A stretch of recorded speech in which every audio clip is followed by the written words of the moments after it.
We're going to talk about ARI Insights and how you can use it to better manage your fleet. Here on the slideshow is the link to get to ARI Insights, and I'm hoping everybody in this meeting knows what this is and how they log in, what their user ID is. If you don't have a login, please email your account rep and they'll get you set up, or if you've been locked out of it, because I believe there is a time period that if you haven't logged in so long, they kind of lock your account so you can't get into it, which again, I know you are proactive and you've been in there every day, so we shouldn't have that issue, right? Yes, that's what I thought. So today we're going to be talking about the dashboards and the widgets, how to use the quick search, the search tab, the reports that are listed under the reporting tab, the maintenance approval process and how to enter manual POs. And then some things that were new for this year are the assets and contacts management tab, which is part of an update that ARI did. And what that did was it combined the inventory management screen that we use with the driver updates tab that you all use. And then towards the end of the presentation, I'm going to just briefly talk about telematics and our driver safety program. All right, so a lot of times when you log into ARI, this is going to be the very first screen you see. It's this is kind of the general fleet info dashboard. What it does is it just kind of takes bits and pieces out of each individual dashboard. It's so like here you see that you've got inventory, fuel, and maintenance. And I don't know if mine looks exactly like yours. It may look a little bit different. You all may have moved stuff around. I may have moved stuff around. But in general, this is kind of the general look of it. So this is kind of the starting point. Just kind of got, I think, what ARI feels is the most important stuff for you to look at. The next one over is the inventory, and this just kind of gives you a bunch of graphs and numbers based on the inventory of your fleet. And that one thing I should note while I'm running through this is you see a lot more numbers on mine because we obviously have the ability to see the fleet as a whole, where you will only see the vehicles for the agencies that you are under. So if you are a small agency and you only have 1 or 2 vehicles, well, you're not going to see a whole lot of numbers here then. But so basically the inventory just kind of breaks out your inventory, you know, by manufacturer, model, asset types, and just certain other pieces of that. The maintenance tab. This is an important tab when it comes to seeing about your vehicles that are in for maintenance, about POs of pending approval, or seeing how much a vehicle is costing in maintenance. And I mean, as you can see here, I'm just kind of giving you like a high level example here. So if you all have any questions about these while I'm running through them, please just go ahead and either send them in the chat or just speak up. I know I can get loud. If nobody has any questions about the maintenance one, I'll go ahead and move on over to the fuel usage. Again, very similar to the maintenance, kind of talks about how much fuel you guys are buying or your drivers are buying, how much money they're spending on fuel. It is funny to kind of watch how those fuel prices just keep on increasing and we have no control over it. So, and then the final kind of dashboard is telematics. If you don't have telematics in your vehicles, you're not going to have this dashboard. But if you do have telematics in some of your vehicles, you'll have this available to you. And this shows a lot of the information that the unit is sending to GeoTab and then sending to ARI information that you're seeing. It's just kind of like vehicle exceptions, trips history, things like that you see on this tab.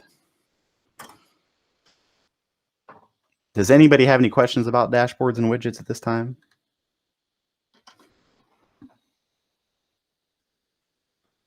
Going once.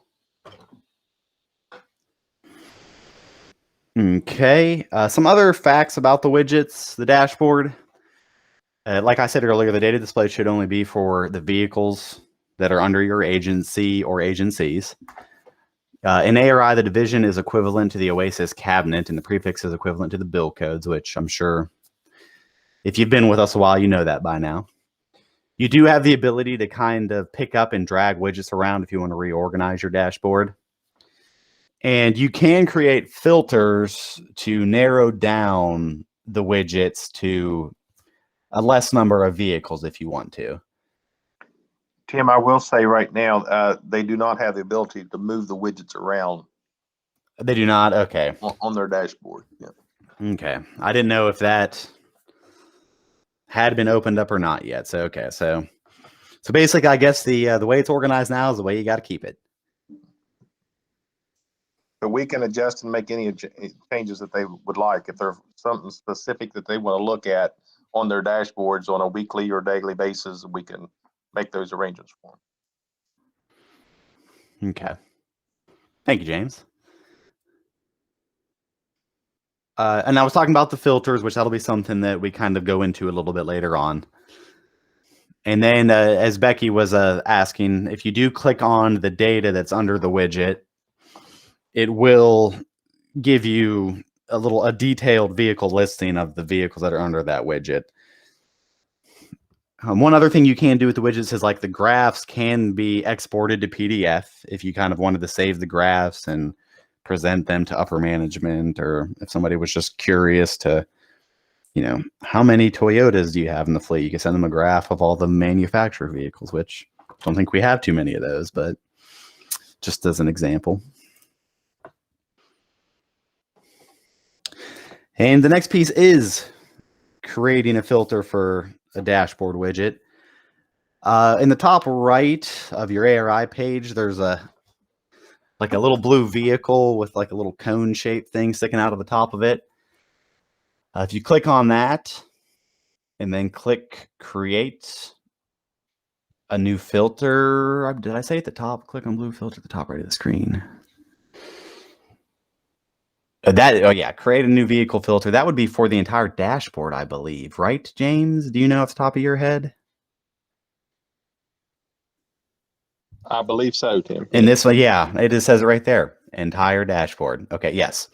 It would be for the entire, whatever dashboard you're on at the time, it would be for that entire dashboard. So if you are, I need to find a good example. If you're DHHR and you only wanted to look, and you were only over one of your units, you could actually put a filter in just specifically for that bill code or unit, and it would only show you those vehicles if you had access to other vehicles already. But that's me thinking too much about it.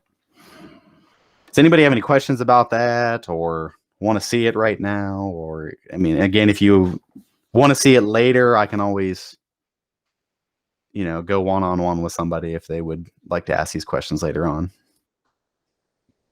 Okay, so if we don't have any questions about that, I will go ahead and move on to the next slide. This is after you would click add the filter. I believe it takes you to this page where it's almost very similar to like a vehicle search, where you actually can see where all the filters here that you can pick from, like in here, there's division and bill code and things like that. You can add more fields to this, but again, I don't want to get too down deep into this unless somebody really wants me to. Because it is kind of a lot all at once. I do understand that. So, but yeah, basically in here, you would kind of hit these drop down arrows on the right and pick, like for us under bill code, I'd pick 8094, and then pretty much my dashboard would show only everything that's under 8094.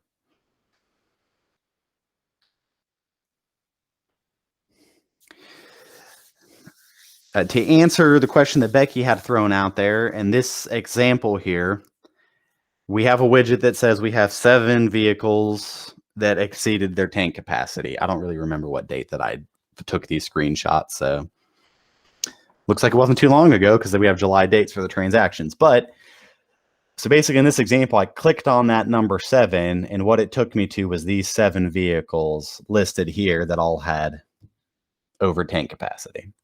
Gives you like a detailed information. So it tells you how many units it exceeded by. Point to the columns that show where the fuel capacity is listed and what was actually purchased, please.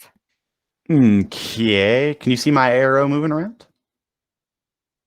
Yes, we can. All right. So right here is the fuel capacity. So in this case of the very first line, the capacity of the vehicle is 36 gallons, but they purchased 41.69 gallons. this instance is usually where I let James kind of jump in and say it is possible that if it was completely empty and they filled it up, that it is a little bit more the tank capacity. Am I right, James? It is possible there's a certain number we can go over. It is possible, but that's a little excess there. I mean, yeah, that's an additional 5.5 gallons, and that's a Yeah. good amount of fuel. So, And I think the rule of thumb that James and them go by is usually 3 gallons. If we see anything over 3 gallons, then usually Teresa's reaching out to the agency and saying, hey, what gives here? And if you do happen to have some specialty type truck that has had an extra fuel tank added to it, like if you've had just a cabin chassis and you put on a dump bed and you've got 2 fuel tanks on the truck now, that may be way off on the fuel. I mean, you need to let us know that if you're seeing this being over tank capacity.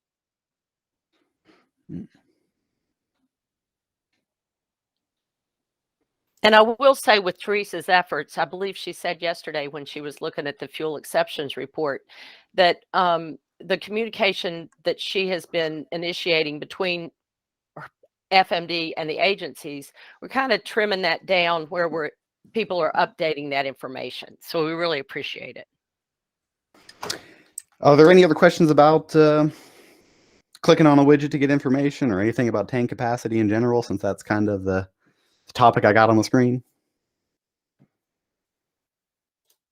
If not, I'll jump over to the next one. In the middle-ish top right of your ARI screen, there is a quick search option. In that quick search option, you if you have the vehicle number, you put the vehicle number in, you can put the license plate in. If you got the whole VIN, you can put it in. Or if you have a driver, the driver's first and last name or last name, you can put that in there to get up the specific vehicle. In the example I have below, this is the Chevy Impala that I am assigned. And in this instance, I had the vehicle number. I just put the vehicle number in and hit it. And what pops up is the general info tab of the vehicle, where you just get your general information and whatnot. And then from there, you have all the tabs kind of across the top of the vehicle that you can click on to get more information, which we will go into further depth on that in the presentation a little bit later. Does anybody have any questions about the quick search tab here? This is kind of how you get your information on one vehicle. I will say that if I'll use the example, if you put pool down as the driver name for all of your vehicles, or like 10 of your vehicles or something, and you were to write the word pool in for the first name, instead of giving you just the general vehicle information for one vehicle, it'll actually give you a listing of all of your vehicles that have the first name as pool. So. And then here in the next one is where I kind of go into a little more detail about what we feel are the most important tabs. And if anyone at FMD thinks I need to add more than what I've got here to the importance of tabs, I can do so. I just kind of have highlighted just a handful to kind of say these are the ones I look at the most, or we look at the most. But yeah, there are 6 tabs here. The general info tab, which I kind of showed you on the last page, vehicles expenses, the vehicle odometer information, maintenance information, and then fuel transactions. And then kind of new for this year is the asset and contacts management tab, which you would not have had access to last year, but have to have access to it now for the whole driver updates and overnight address updates. Here's just an example of the expenses tab. Kenny, do you want to say anything about this? This is usually like the tab you like to dive into about how much a vehicle's costing us. I do. I like this tab because to me it gives the agency on a cost per mile basis how much a vehicle is costing them, so that they can make a business decision. Is it cheaper to pay the 58 cents or 56 cents, whatever the federal rate is now, or to lease a vehicle from Enterprise? And as you can see on this vehicle, the total operating expense of this one is it 12 cents a mile? Is that what it's really small? The operating says total. It looks like this one's 12 cents a mile. Actually, our rule of thumb is we We like to keep everything under 20. So anything that's over 20 is a little bit high. But when you look at the travel management worksheet, when you're supposed to put in the reimbursement rate versus the rental rates, I think you'll always see that the rate of a owned operated state vehicle will be the lowest cost option. So that's why they always say utilize your current inventory first, and then rent from fleet, and then last option is then the enterprise. So and that's for in Charleston people. I know that the kiosk and the rental is only in the Charleston location, so that's not an option for all the locations, but that is the pecking order. You're supposed to look into your internal agency first for any type of underutilized vehicle in that area that could be utilized. And then the last option is, of course, the reimbursement per mile due to insurance commission and Brim's concern over what we're insuring. And then also it's not the lowest cost option. So we always have to choose the lowest cost option. Is there any questions out there about that tab or the expense or what we're talking about here? Another thing about the expense thing is that you can see little arrows over to the left of each one of those: tires, oil change, maintenance, fuel, and it can give you a breakdown more in depth of each one of those individual. It'll show you more charges that sum up to the grand totals. So just a little handy item there.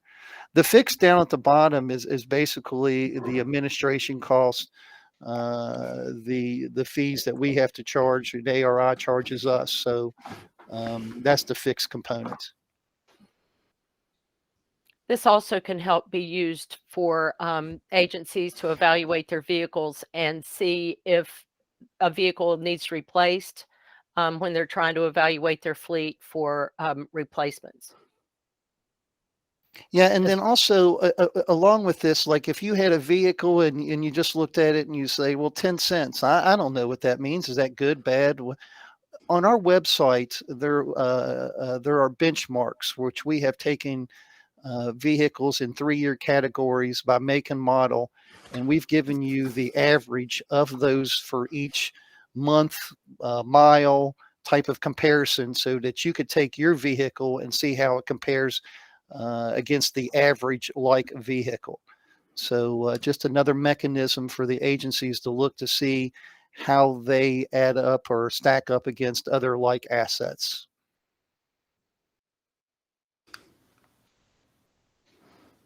No questions? Comments? Concerns?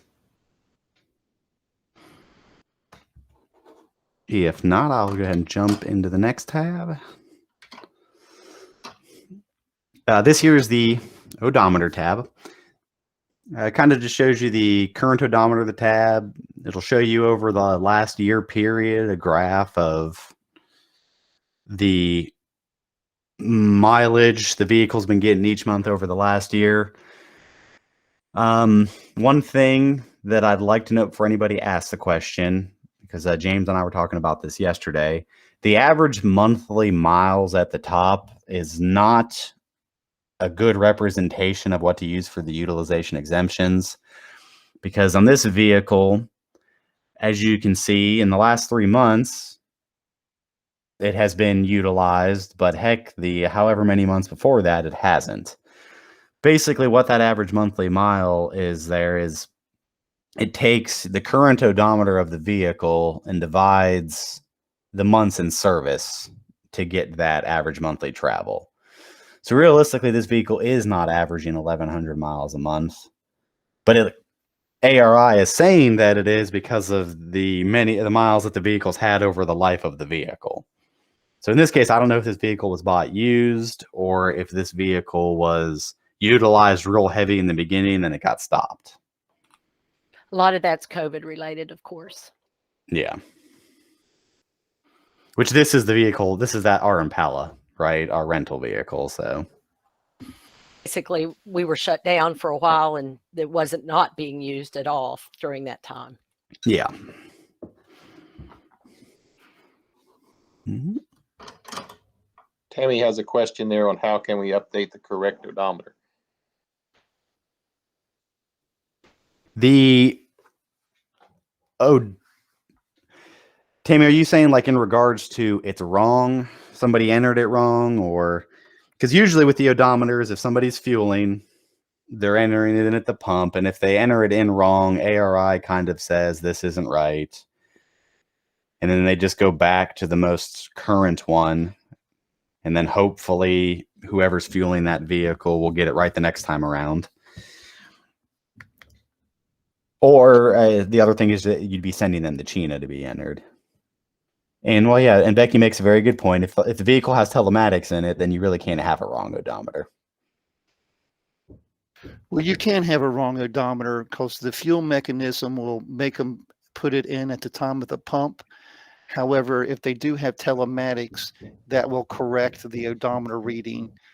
You'll just see two entries. Like if you go at the bottom of your screen there where it says entry date, and then it says source telematics. Yeah. Well, a lot of them will say fueling.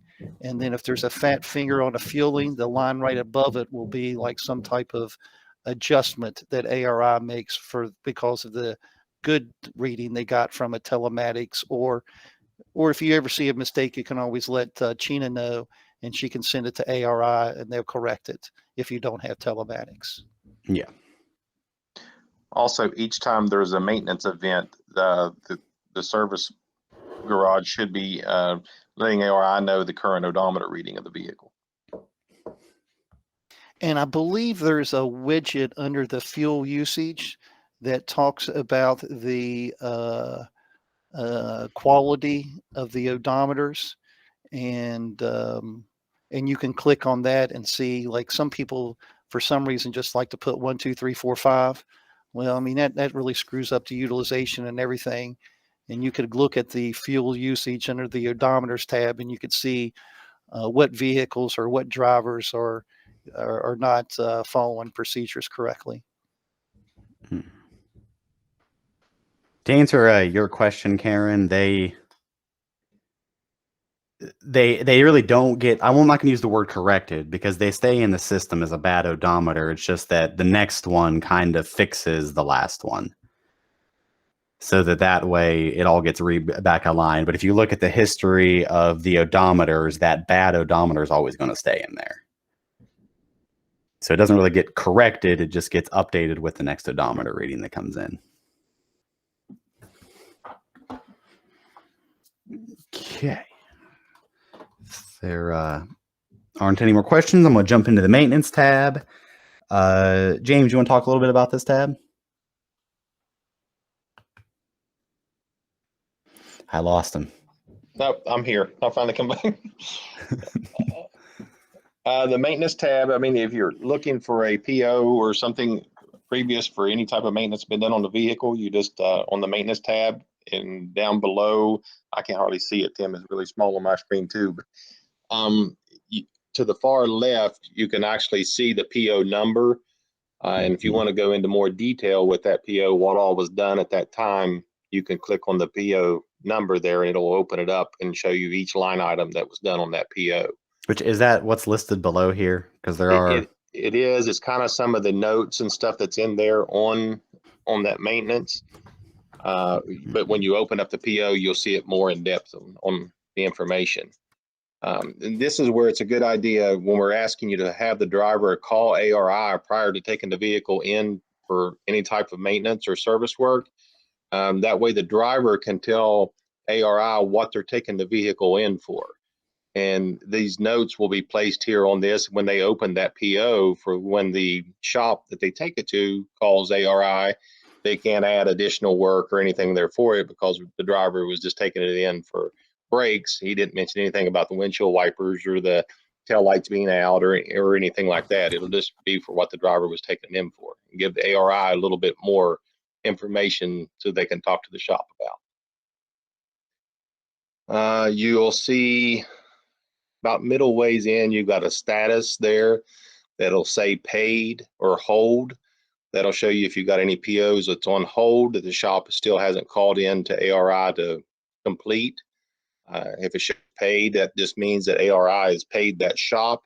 That doesn't mean that that has been taken care of, you will receive at the end of the month an invoice from ARI for those charges. Just here, when it shows paid, just means that ARI has paid that shop for that. And to the far right, it actually shows you the vendor that it was taken to. Man, you take all of our vehicles to Valvoline? It's most of them, I believe, for the oil changes, they've been taking them there for that. Yeah, so when I did the screenshots, I tried to keep it like minimal so you could see more on the screen. So like this vehicle, there's obviously a lot more maintenance events, but you just don't see them all because I kind of cut it off when I did it. Yeah, you can scroll down to from the beginning of this vehicle, all the maintenance that was done to it, you can see here on this screen. Yeah. Does anybody have any questions on the maintenance tab?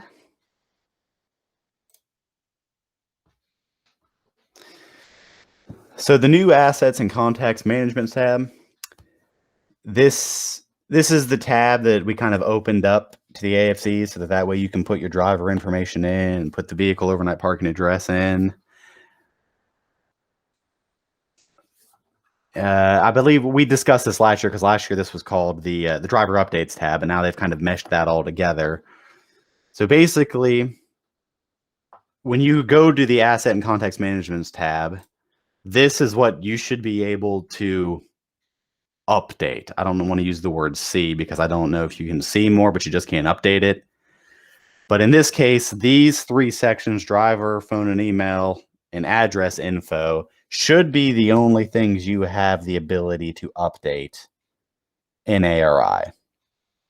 If you can update more than this, please let us know because, well, that wouldn't be good. So, but again, the things that you can put in are the driver's information, the driver name, their phone and email. The email address gets listed there, James. That's the one that receives the recalls, right? Correct. Recalls and also PM notifications. And PM preventive maintenance notifications. Okay, yeah. I believe it's just the recalls, isn't it, James? No, they should be receiving PMs also in this one. In the driver field? And the email address there for that, yes.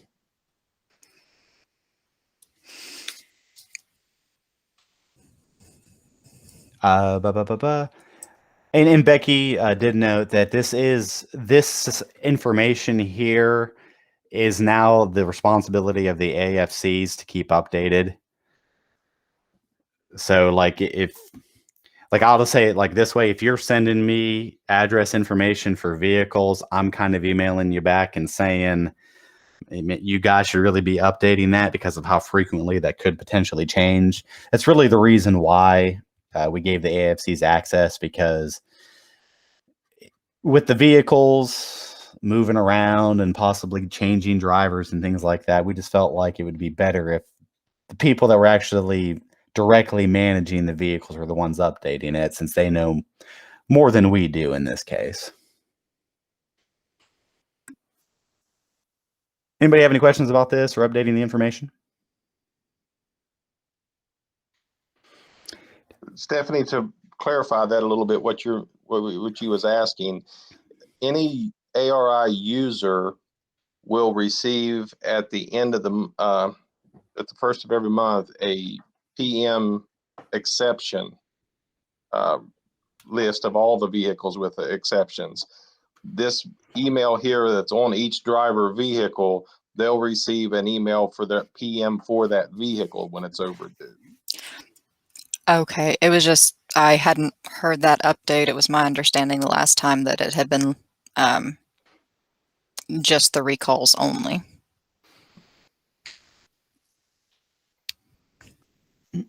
But we can talk about that later. And if it makes any sense, the email that's here on this vehicle, they'll receive an email from ARI for that one vehicle for a recall and for a PM just for that vehicle. It's not the exception report. oh, I see what you're saying. Thank you, James. Okay, I get you now. Okay. One other thing I do want to note that Becky brought up is that the driver name information, if the vehicle is assigned, there should be a name there. And if it's a pool vehicle, we have been asking people to just put pool in the first and last name. It kind of makes it easier to distinguish between assigned vehicles and pool vehicles. And since we have that vehicle purpose field now, kind of the rule of thumb is if it is a assigned vehicle, there should be a name in the driver's section for first and last name. And if it's a pool vehicle, the overnight parking address should be a state facility. Yes.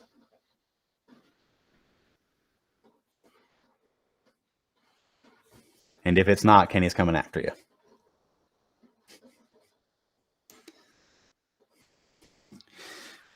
The next thing we're going to talk about is the search tab in ARI, which is, as you can see here in the picture, it's kind of right below the ARI Insights logo when you log in. This consists of many vehicle-related reports that you can kind of run and export to Excel. The one that we feel people would use the most is just the general vehicle. It just kind of gives you all of your vehicle's information all in one easy to read Excel file type thing. I think I'm going to go ahead.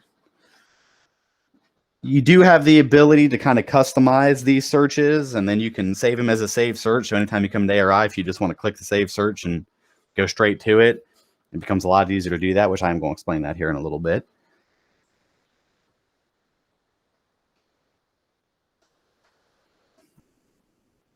I'm going to stop for a second because Karen had asked a question regarding the overnight parking address. Karen, you're asking overnight park address. Concord uses a generic address, but they're true. Tim, I'll take that one. It's Okay. If you're giving us like a Route 4 box 438, that's not a physical address. That's a mailing address. We need to know the physical address of the overnight parking.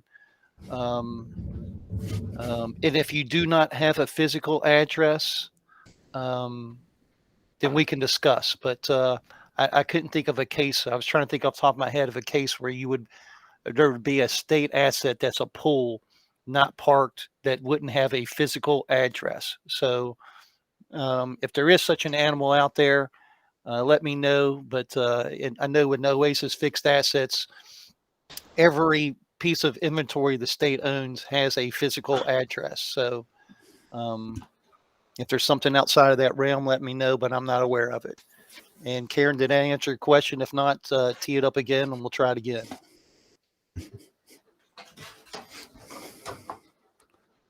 I think you did it there, Kenny. All right. So, Tim's going too far. So in this, the example from the search tab, I clicked on general vehicle here, and what kind of pops up is like a prompt page where you can select different bill codes, divisions, VIN numbers. You could put driver's last name in, just a whole bunch of different things that you can select from in order to get a listing of all of your vehicles that are listed in ARI. On this page, you can add fields. As you see in the top left, there's a little box that says add fields. So you could, mine looks different than yours because I have added fields. Most people just have like the first couple rows where I've added stuff in where I've just been playing around with it.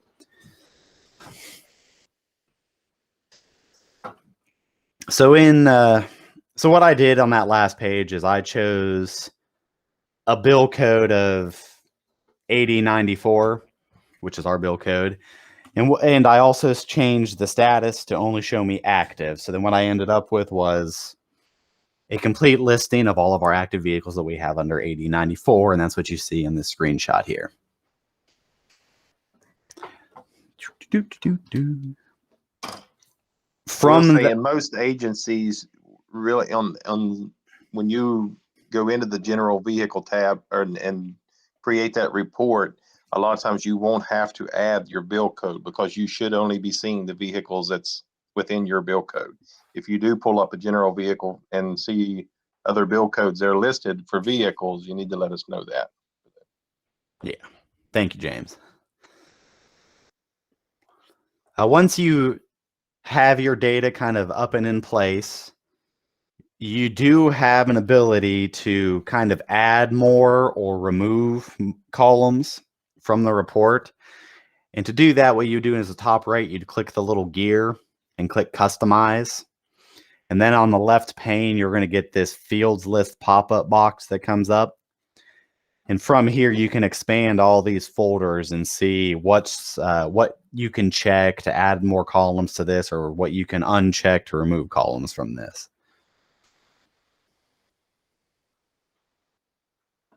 Any questions on that? Okay.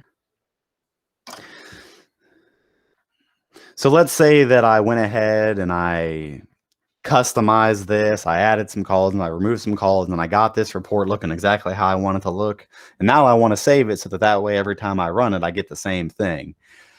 Well, to do that, what you would do is you'd click the gear at the top right again, and you'd click Save Search.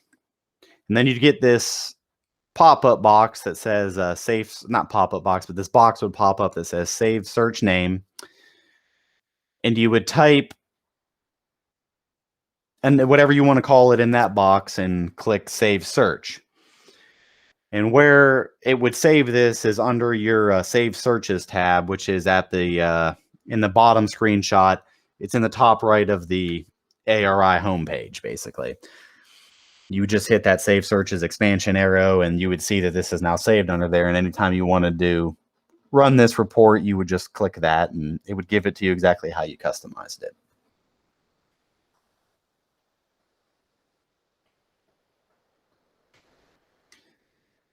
On this slide, kind of the next couple slides kind of go through how to export this report, a report to Excel, at least a general vehicle search. In the top right, man, everything's in the top right, isn't it? In the top right, there's a little sheet of paper that's got an X in it, basically stands for Excel. You would click on that. You'd click on that, and it would, I believe it just automatically exports it to Excel. A pop-up should pop up depending on the browser you're using. If you're using Google Chrome, it'll pop up like at the bottom of the page. If you're using Firefox, it pops up in the middle. And you basically would just click OK and open, and this would be exported to Excel. And then you can kind of manipulate it however you want. Does anybody have any questions about that? About the general vehicle, customizing, exporting to Excel?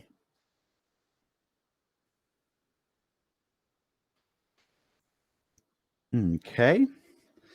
Then the next thing we're going to talk about is the reporting hub. This is kind of where what we feel the most important reports that you would use in ARI are located.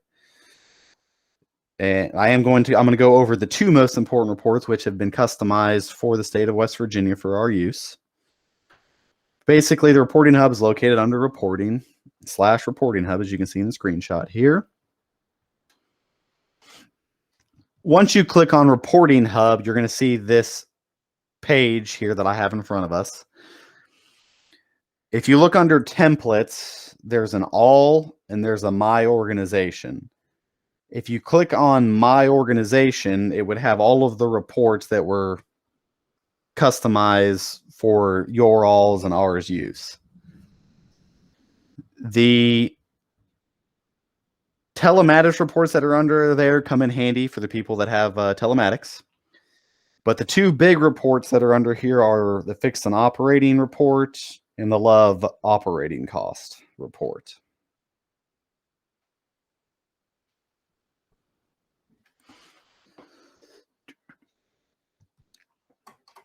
Here is kind of an example or a screenshot of how to run the fixed and operating report. To refresh the data, you'd click the two circular arrow thingies at the top of the screen. And when you click on that, a prompt box will pop up. Based on the time frame that you want to run this report for, you have to put in a 4-digit year, 2-digit month for both the start and ending date. So if I wanted to see this report for the month of August, I would run it for 2021-08 in the starting, and I'd put 2021-08 in the ending as well. And that would give me the fixed and operating report for the month of August, which should match what you got billed for expenses wise in the month of July, based on a time period that ARI bills for. Again, just like everything else in ARI, this report is going to be locked down to your bill code or bill codes, depending on how many of them you have. So if you ran this report by just putting the dates in, you should only see data for your agency. And if not, like James had said earlier, that would be a problem. If not, so please just let us know. In the instance of like, I'm going to use DHHR for an example, they could just use their division. And then if they wanted to see a specific bill code, they could run it with the specific bill code, correct? Yes, that very bottom line that says prefix. If you just wanted to see one bill code, you could put that in there and it would only show you the information for that one bill code. Because yeah, an ARI prefix means bill code, basically. Thank you. Okay. This slide just kind of shows all the tabs are at the bottom of the fixed and operating report. I'm really not going to go into much detail on this. I feel like they're kind of self-explanatory. The first few summary tabs are useful when it comes to seeing your fleet as a whole, the numbers for your fleet as a whole. The third tab, the fleet breakouts tab, is very helpful in seeing specifically your expenses and maintenance and fixed expenses and fueling as a whole for your fleet. And that's probably the tab that we all look at the most, because it kind of breaks it all out as a whole for what the expenses are for the whole fleet. And then the fourth and fifth tabs, vehicle detail and vehicle detail 2, show you pretty much all of the vehicle's expenses for the time period that you selected. And the detail shows it at a little higher of a level, where the detail 2 goes down in the weeds a little bit further.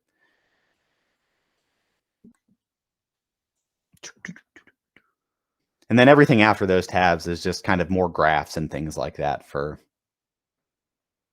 visual experiences on the report, I guess.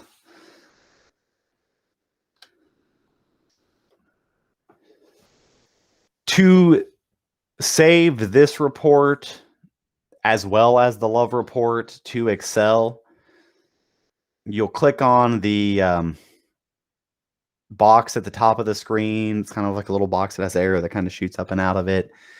And when you click that, this export prompt box will pop up. Everything, select all, will already be selected, so the whole report will go. But in the file type, it's almost always automatically set on PDF. So if you want it as an Excel file, you need to hit the drop down box and choose Excel XLSX to get it as an Excel file.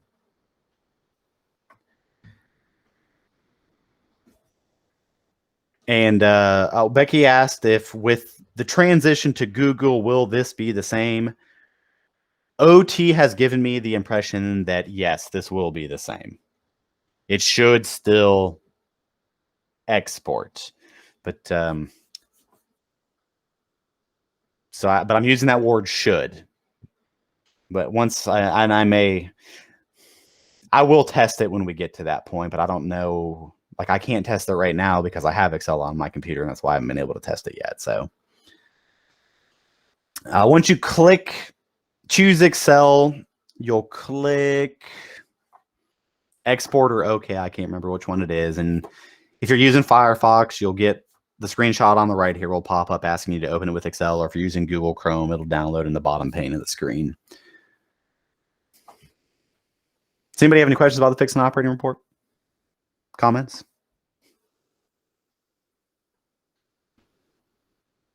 This is a very useful report to see how much your vehicles are costing. And and Kenny can jump on this if he wants to interrupt me, but I believe we've had gallons and miles added to this report. Correct? Correct. Correct. So you can see how many gallons was purchased and how many miles were driven in that time period to kind of give you a better miles per gallon kind of visual of the vehicle as well.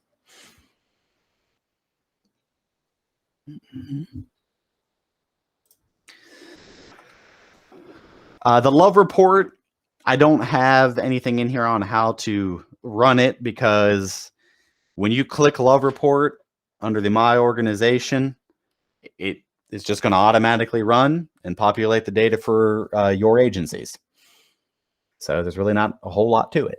And then exporting it to Excel is the exact same way as exporting it to, or exact same way the fixed and operating report is.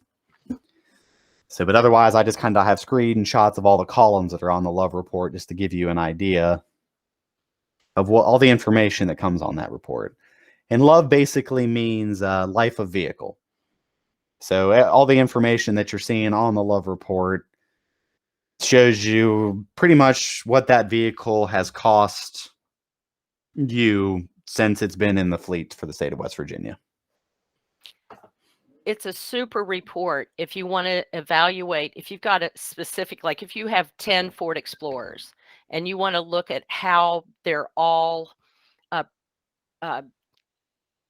what they're costing you. And if you think you've got one that's really costing you too much money, the information's right here. You can filter it on exactly that vehicle, that make, that model, and you can see how it stacks up with the rest of your fleet and whether it's actually something that is costing your agency too much money or working efficiently. But this is a wonderful report for you, evaluation of your fleet, especially again for replacement. Yes, it is. Thank you, Becky. One column that we just got kind of finished doing utilization exemption. So one column I just kind of want to mention is the last 180 days monthly miles. That is the name of that column. Average monthly miles. Because I do get a lot of questions from people, kind of saying, how do I know vehicles underutilized, and and maybe not that a specific way, but how can I look at my vehicles to see if they're being utilized to the max that they could be? In this report, that column, last 188 is average monthly miles, takes basically the last 3 months and kind of gives you an average of what it's been averaging the last 3 months. So, and obviously you are going to have up and down times throughout the year. So, I mean, running this report a few times a year, several times a year would kind of help you get an idea, a picture of how much vehicles are being used during certain times of the year. You also may have a vehicle in one area that is not getting a lot of mileage, but another vehicle down here in another district that isn't being utilized. You can exchange them. It's a good way to evaluate your fleet and maybe change them from one area to another.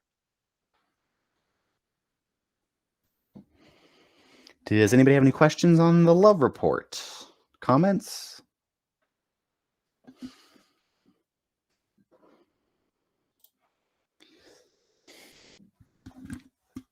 In here, just kind of wanted to note a little bit about the vehicle purpose. This has changed a little bit since last year, so just kind of want to note those changes. If you have vehicles that are using bulk fueling, please make us aware of those vehicles, because in that vehicle purpose field, we have started adding a -B. So that way we know that that vehicle is using bulk fueling. And it kind of better defines, how do I want to say, our miles per gallon. Like if you're only filling up the vehicle once a month, at least it looks to us like you're only filling it up once a month, but you're driving all these miles and you're getting like 100 miles a gallon. Well, the bulk fueling may kind of would explain that. And that's why we kind of want to be made aware of vehicles that are using bulk fueling. Otherwise, the rest of the vehicle purpose fields, I feel like, are defined pretty well here. I think last year we added mail runner and assigned. And if the vehicle is assigned, there should be a driver's name. And we added mail runner because it seems to be a lot more common than I thought it was.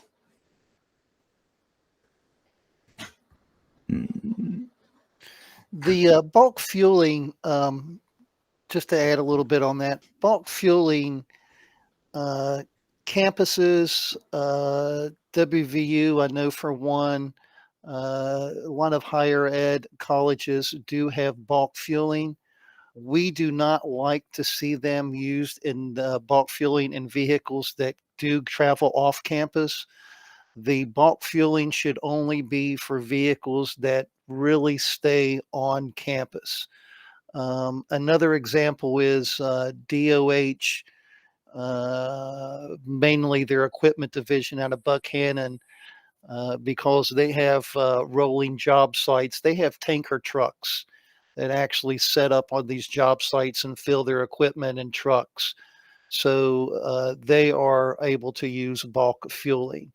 And the only agencies that can use bulk fueling have to get an exemption from Rule 148 that requires everybody to use the mechanism provided by fleet management. So just wanted to get some clarification there on the bulk. Another one, I don't know if Tim's got to it, but the educational, we've seen a few requests come in that John Smith with this agency goes out and educates the populace on this program. It's not what the person does, it's what the car does. So usually an educational is, again, probably used more in the higher ed or maybe some rehabilitation, but it's actually teaching people how to operate or use a vehicle, that the vehicle is actually the educational tool, not the driver. So just want to make that point of clarification there. Any questions there or anything? All right, go ahead, Tim. Okay, thank you. Yeah, I think you actually jumped in right at the right time because I'm hoping that answered Karen's question that she asked about bulk fueling.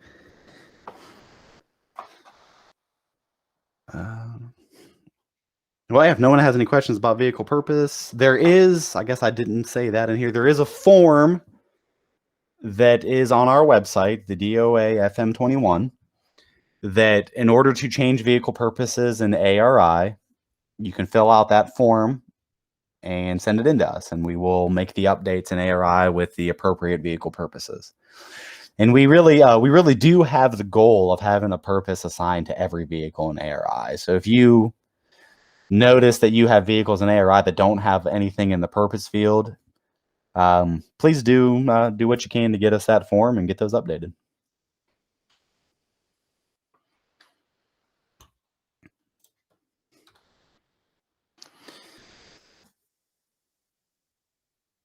James, do you want to talk about manual PO entries, or do you want me just to roll with it? All right. I mean, we can, if anybody has any questions, I mean, like I said, it's kind of step by step as you go through and it explains itself. But yeah, if you want me to help you, I mean, yeah, I can just go because I was just going to kind of run through these tabs. The PO, I feel like the manual PO maintenance process has become a little more important here lately, I would say. And that being because of the hiccups that we've had with tires. Right, James? I mean, hiccups we've had with tires. So this would be a really important thing to use if you have purchased tires outside of ARI.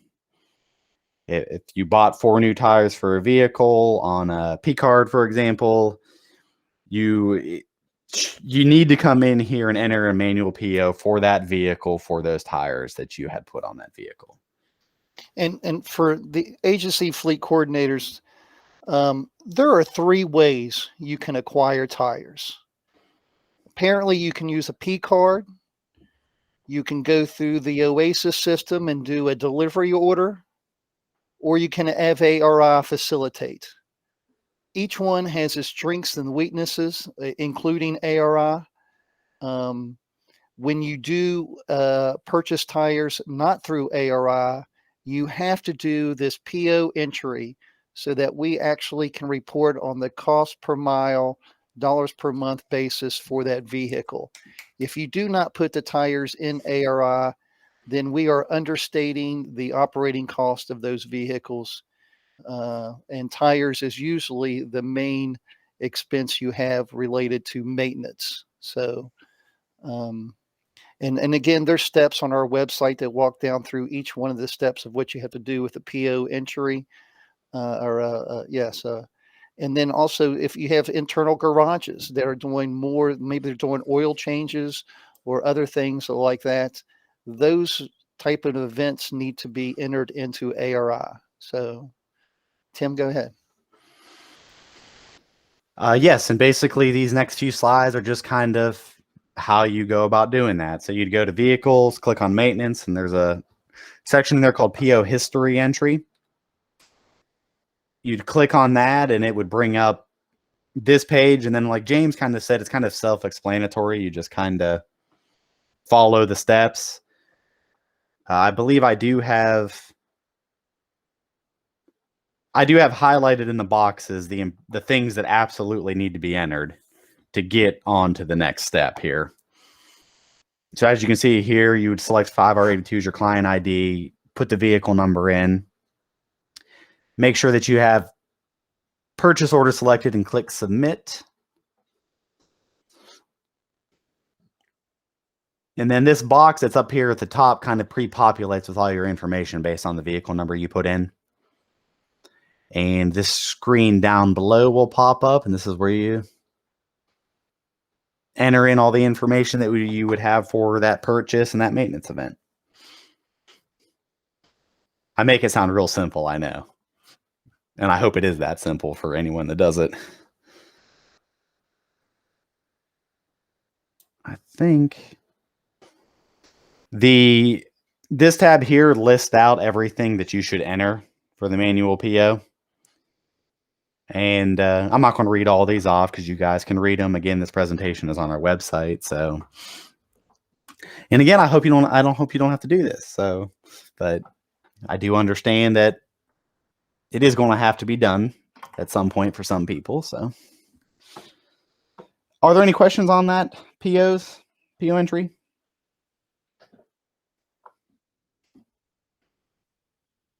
If not, I will go ahead and jump. I'm going to skip this slide. This is our contact information because in the next section, I want to talk a little bit about telematics and defensive driving. I got to be a salesman here at the end, so I'm going to go ahead and do it. So basically, yeah, for this little small section here, I'm just going to talk real quick about telematics, defensive driving program, and about the kiosk that is up and running and that our wonderful director was on the news for, and along with some other employees of Fleet Management Division. So the telematics, these are obviously GPS units inside of vehicles. Some of the cool things that I like about the telematics is the map pinpointing of the vehicle. As you can see in this screenshot below, man, there's Tim Sylvester. He's got the vehicle parked in the parking lot across from the Fleet Management Division building. And I got this vehicle assigned to me and I don't ever drive it. What's wrong with me? But that's kind of a cool, it's actually a decent map. You actually can see where that vehicle's at. I know James sits there and watches me take the vehicle to Tudor's and McDonald's, and I mean, all I do is eat. So the screenshot on the left is an example of the exceptions report. What this report is it basically shows you things that drivers are doing in the vehicles that I don't know I don't want to describe it as bad, but not the correct way to drive a state vehicle, I guess. It shows speeding events. It shows speeding over certain miles per hour events, not wearing seat belts, idling for long periods of time. It just shows information like that on a per instance basis.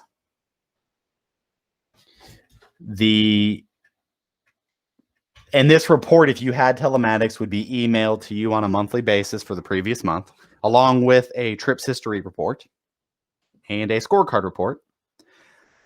And one other thing I'm going to add, since the messaging is blowing up with it, as of right now, the cost of the equipment is free for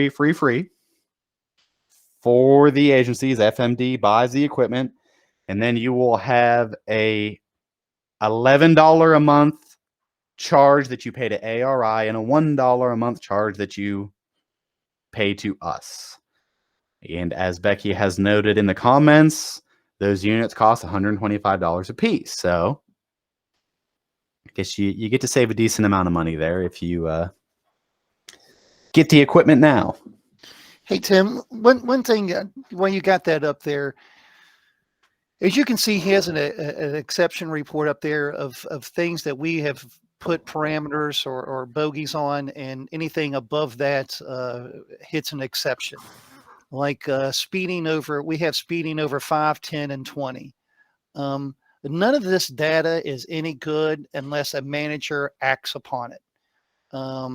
So there are not only the reports that give you exceptions reports, but anyone that has telematics, the agency fleet coordinator and or manager will get a manager scorecard per month also for using telematics on a driver level. And it basically tells you maybe you don't want to focus on 5 miles an hour, but definitely the 20 miles an hour is reckless and dangerous. Maybe your agency wants to make sure from a brim standpoint that everybody is buckled in. These type of tools can enforce that, but the tool is just a tool in itself. And unless a manager takes active participation and uses this data and communicates it with managers and drivers, it doesn't do any good. It's just like you have an employee that comes in every day 30 minutes late. Unless you do something about it, you know it, you're aware of it. So unless there's some type of action backed by the data, then the data doesn't serve you any good. The tools, everything that Tim's presented from ARI, the reporting to telematics, these are the tools that we try to negotiate and provide you all so that the fleet coordinators can manage your fleet in a cost-effective way. If you don't ever look at the data, you don't ever do anything with it, then it will not happen for you. You will not have the best fleet, the most cost-effective, unless you look at the data, you interpret it and utilize it and communicate those back to people with reinforcement. Then the tools aren't going to do it by itself. So we can contract and get you the best tools and make it as streamlined as possible and easy for you. But unless those tools are acted upon, then they're useless. So that's my 2 cents as far as the telematics is. I think it's the answering the question of who, what, when, where, and why. The data speaks for itself. It makes the job easier for the agency fleet coordinator to report to your CFO or your cabinet secretary that we've got 10 vehicles that haven't moved, but the operation says they have to have them. It just provides you with the data instead of you making the argument. The data makes the argument for itself, but it can't do it by itself. You have to present it, you have to embrace it, and you have to accept it.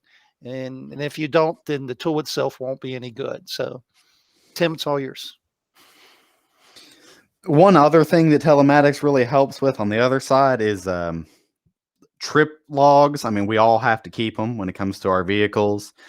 And having telematics in the vehicle, you pretty much know every inch that vehicle's moving with that telematics. And you do receive a report monthly for all of your vehicles that have telematics for the previous month of everywhere that vehicle went, how many miles it drove, how long it drove for, how long it idled for, and it does give you all that information. I wonder if I have that on the next tab. Yeah, the administration burden of collecting those vehicle logs and the administration burden of all that stuff of getting odometers of vehicles that haven't got gas or traveled in the last 30 days and report. Telematics can do a lot of that administration stuff for you. But again, it does take some participation. Yes. One other thing, like in regards to that, I want to note is that we're not going to give you the telematics and then just leave you hanging. I will have a meeting similar to this with you, show you how the Geo tab works, show you what's available in ARI for the reports and whatnot on the ARI side of the telematics. So it's not like we're just going to give you the tool and say, yeah, do it, have at it. I will set up a meeting with you, do a little training with you for like an hour or so, whatever's needed, and we'll run through how you can fully utilize the telematics devices. Justin Petrie has a question about, would vehicle logs still need to be submitted for vehicles that have telematics? I believe the answer is yes, Mr. Petrie, because you'd still need to note the purpose of that trip. But of course, you could track the actual trip itself and destination and that type of thing through the telematics. And Tim, would they also need to keep the log for commuting? There's not a way to note that it's a commuting miles recorded in telematics, is there? No, there's not. You're correct. I mean, to differentiate it. Thank you. And we did actually had a report customized in ARI that has a purpose field added to the end of it that you could just print off or move to Excel, or not print off, but I should say move to Excel and type in what the purpose of that trip was in that report. So basically telematics will give you the mileage and the destinations and all that of the trip, but the only thing that'll be missing is the purpose, and all you'd have to do is go back in and fill that in. Any other questions about telematics? If anyone is interested in your agency or a demonstration of the power of the tool, we'll be glad to do a dog and pony show for you and yours whenever you like. I mean, we're here to help you all. So if you have a question or would like to present this to your directors, CFOs, cabinet secretaries, we'll be glad to come and put on a presentation for you.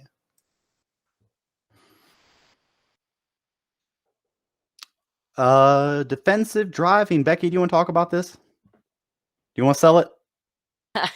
Well, the defensive driving, as each of you are probably, if you haven't done it already, you just completed your BRIM safety questionnaire. In that, there's always the recommendation, the requirement by BRIM to provide driver safety or defensive driving to your drivers. With the ability that we have currently with our new contract with Fleet, with ARI, we have a driver defensive training, driver safety program. It's actually it's been very well received. I think I can speak for the agencies that are using it currently. And we have done it too. There's a driver assessment that each of your drivers can take. According to the results of that driver assessment program, there are up to 4 modules assigned to your drivers in response to their scores on the assessment. From there, we recommend, the fleet management recommends the maintenance program, which is again then 2 modules pushed out in March and September of each year. Then this is also a report that can be given to BRIM for your drivers that shows that you've made the effort to educate your drivers accordingly. The cost for the assessment is, the initial assessment is $13 per driver. And then the modules, each one that is assigned is $5. So it could be up to, was that total of $33 per driver. But the cost of your safety and what that can do for our program for our drivers and keeping everybody safe, I think far outweighs the cost of this. And it's been very well received, very good program. And if anybody has any questions, they can reach out to me personally. I'll be happy to assist with any questions anybody has. Yeah, to echo Becky's comments there, the defensive driving program through ARI, it's an online, it actually puts the people in real life situations. There's a slew of supporting modulars behind it, from distractive driving to avoiding debris in the road. It formalizes the program. I know that some agencies thought that the governor's driver utilization and or expectations that's on the LMS and also on our website was a defensive driving program.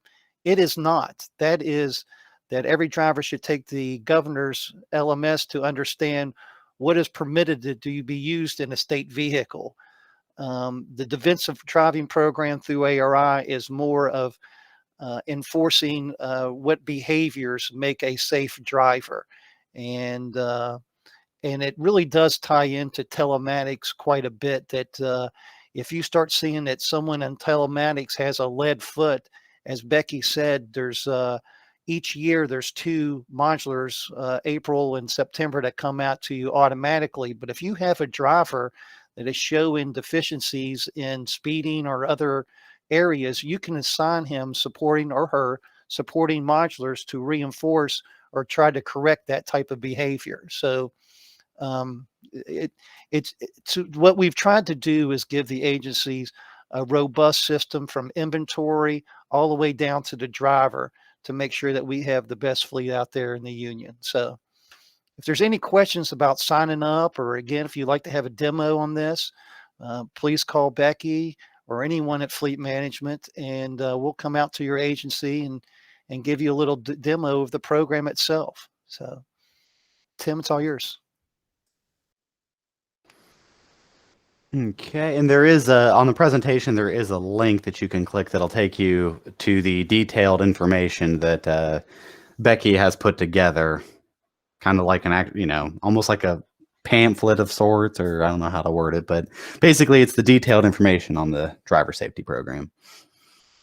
And as you can see here, I mean, I've scored 100 on 2 of mine and a 78 on the overall, which is probably the worst in the fleet management division, but sadly it's not, Tim.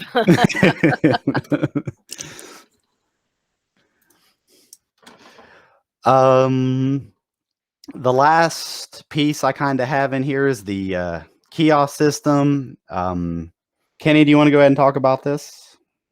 Yeah, we only have one right now. It's at the Guard Shack at Piedmont in Charleston, West Virginia. The goal of the kiosk is that we have tons of state agencies here located in Charleston. Each one of those state agencies has pool vehicles, and a lot of those pool vehicles are underutilized. By reassigning these things to the state motor pool, your agency can still use the vehicle. It's there for your all's usage, but it's also there for anyone else's usage. I was just thinking of a case the other day. We got a call from an agency, a big agency that I'm aware that probably has a ton of underutilized vehicles parked really close to Greenbrier Street, but yet they're calling us to rent a vehicle. Also, that agency probably spent hundreds of thousands of dollars in the last years with enterprise and also mileage reimbursement, but yet have still a slew of underutilized vehicles in their portfolio. What we're trying to do here is try to lessen the amount of underutilized vehicles and pool vehicles in and around Charleston, and if it's good, maybe other locations around the state, and give the state agencies access to use it when they use it. But you just don't have to it doesn't have to lay dormant when you're not using it. It can be made available to other agencies to use instead of spending state taxpayers' money for mileage reimbursement or rental fees. Simple system. I've heard that the first time, probably just like Google, it's a little goofy, but the second and third time, it's only going to get better. So it's there for your all's usage. If you do have vehicles around the Charleston area and you're tired of the batteries going dead and you have to report the maintenance and all the administration that goes along with maintaining that vehicle, if you like to return it over to the motor pool, if it's an agency owned, we'll buy it from you. If it's a fleet management vehicle, we can just reassign it and we can move on. So we think it's a great program to maximize the efficiency of our state fleet. Again, it all depends on your all's participation, but we believe we have the platform to serve and make it better. So if there's any questions about it, please reach out to me. Lee Jackson is the one that's kind of behind the scenes, making sure and managing and running this thing to make sure everything runs smooth. After each inspection, she goes out and does a post inspection to make sure that there's no incidents. That right now we do have a little hiccup. I think we're over that hump where we, because of the chip issue, we were a little short on the key fobs, but I believe that has all been addressed now. So fully functional, ready for you guys. I would strongly recommend, if you're in and around the Charleston area and an agency has a need to travel, please look at the kiosk before you reimburse or go to enterprise, as you're supposed to by legislative rules. But just trying to reinforce that and give you the tool that it's available. We try to streamline it. The keys are available right there in the box that you can see on your screen. Very little human interaction. Great tool. Any questions, anybody? I will also say another good point about using the kiosk, or if you have underutilized vehicles that aren't being used like they should be, this eliminates all your administrative nightmares. If you reassign that vehicle to fleet management, then we can take care of all of your administrative. You think about the savings you have on your parking of your vehicle. I could go on, but there's many advantages to the agency just administratively alone. Well, since we're going down that road, even if your agency, and let me just say, if your Department of Highways and you have that nice building and you got to the big parking lot over there on Greenbrier Street, if you want a tool to better utilize your own pool vehicles, it doesn't have to be shared by other agencies. We can make a tab on the interface just for DOH or anybody, and then you can list your pool vehicles in this for your agency to also go out and to reserve for your employees. It doesn't have to be shared. It could be a platform for you all to better utilize your pool vehicles. So I just wanted to throw that out there too, because I mean, I'm sure there's agencies that don't want to share their vehicles, but they're looking for a way to better facilitate rentals. And if you're in and around Charleston, this can do it. If you're outside of Charleston, we do have a statewide contract, and we could put one anywhere, any place, anytime. So.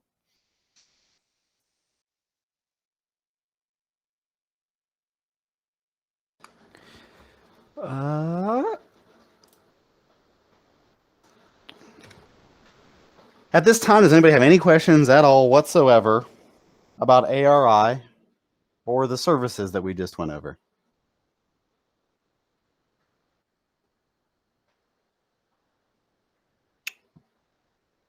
If you do not, I'm going to hand it over to our director.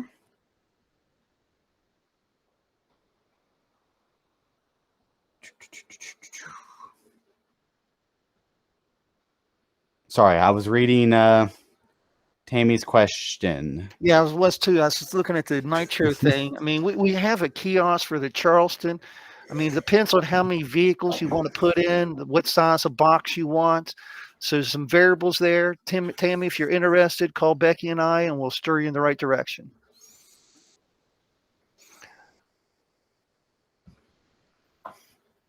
Less than 30. So you probably need a box. I would say a box around 40. Becky, can you get Tammy some numbers on a box of 40 and what it would thank you very much. All right, so if there aren't any additional questions, I'm going to kind of hand it over to Kenny and let him just kind of discuss about what it is we do with the fleet management division other than the services we offer. Do you want me to go to the slides, Kenny? Yeah, please. Yeah. First, I'd like to thank everyone. I mean, it's been a long day. We're going on an hour and a half, and we've had 2 other sessions on this. So I'll try to make it as brief as possible. What I first like to do is thank everybody. I know the AFCs, you all wear many hats, and we try to streamline these tools to make it one of the easiest tasks that you might have to do as far as fleet management. Tim, keep flipping. I don't know where you are, but I'm gonna say I'm kind of here. How's this one? What Yeah, I does just FMD want to do? give you basically the end of this slides is basically mainly chest pounding, where we're telling you the volume of work we do. And I think if you all work with us, you understand the volume that we handle between 9 employees, and I'm impressed by every one of them. So rather than going into all these FMD duties and the chest pounding, I'd like to give you a little lay of the land of where we're going in the future, and that is we've solved the inventory question. We got fixed assets. We got DMV that you can't do anything unless you show that it's yours and fixed assets. So I think we solved the inventory problem. The next thing that legislative is start going to be looking at is why do we have such an inventory? Are we maximize our inventory? Are we utilizing correctly? Are we providing vehicles for people to just commute in? Or are they providing them just for state businesses? So we're if you could kind of get a tone from the presentation that Tim was giving there at the end in ARI with the purpose, the underutilization exemptions, the kiosks, the sharing of vehicles. What we're trying to lay out now to the agencies is the tools to effectively manage your vehicles in the best cost-effective way possible. Sometimes when we have a glutton of vehicles out there, they're very easy to manage because if one breaks down, you can just go pick another one. But glutton on the taxpayer's back is probably not the best way to move forward, especially now that we got the inventory questions answered.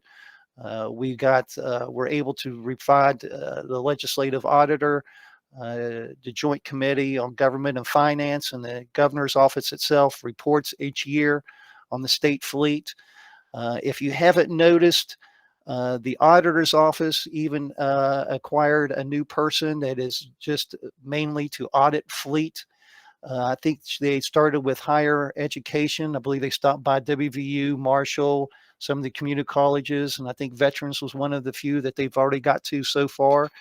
And they're looking at those things and they're sending the legislative recommendations based on what they see. So if you got the AFC checklist, that little cheat sheet that we provided in the first training, that can really drive in how you do things. And if you look into ARI and you click on the widgets that shows over tank capacity or exceeded so much things, and be actively involved, I think you'll be in good shape. But I don't think that fleet is something that we can ignore anymore. We've defined the inventory and now we're looking more to utilization. So I'm looking forward to the next year. I think we got all the tools and everything in place to assist and help the agencies. And we're always here to help you. If you ever have a question, problem, issue, please pick up the phone and let us know. But I just wanted to kind of lay the land for you to let you know where we're moving, and that's more to the utilization of how we're using these vehicles. So if you start seeing a little bit more of questions from us or pushback or asking for more data, that's so that we can make the proper business decisions and the recommendations to the powers to be. So with that, Tim, I don't really have anything else besides thank you for putting all this together. I think it was a job well done, especially trying to do it remotely and not seeing all the heads nod yes or no. So good job there. And folks, if you all don't have any more questions, I think we'll just wrap it up here. Any questions, concerns from the group? All good here. Mr. Daly, you always are. Thank you, sir.